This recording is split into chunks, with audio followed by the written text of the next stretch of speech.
Te ki kau e kakala ko to kau a whakalata. O lau kau aki no olo toko si e te koloa. E awhena i te usi o whia i si o whawhonga. Whisina e te au o si o tawai whakanonga. Si utaka e matangi o whalala i te nima ake. Umi asi kalia o taunu ake o to wherenike. Wisa kua tuunga i e ua fuko i ni salate. Tau haka i he lani he mai moa ai tangane.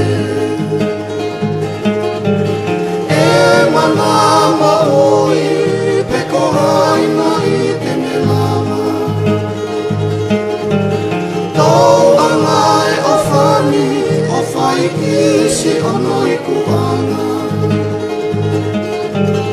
E ika i te ulaga ai o whani ki i takanga. Si i wakatau mai ke taria o ku o whaanga.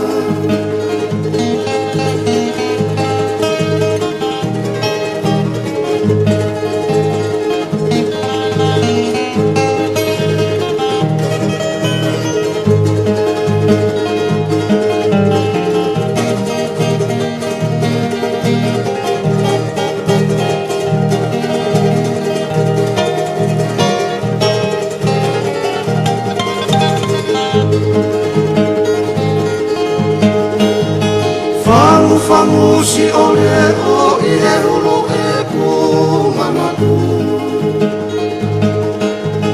Tako a koe aka o whio whaaki a kakau.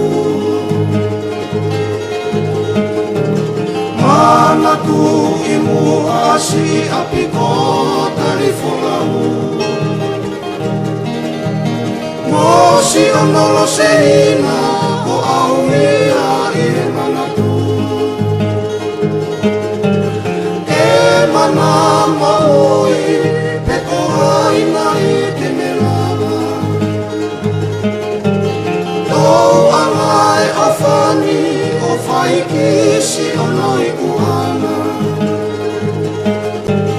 He ika i te ulawa ai o whani ke i takawa.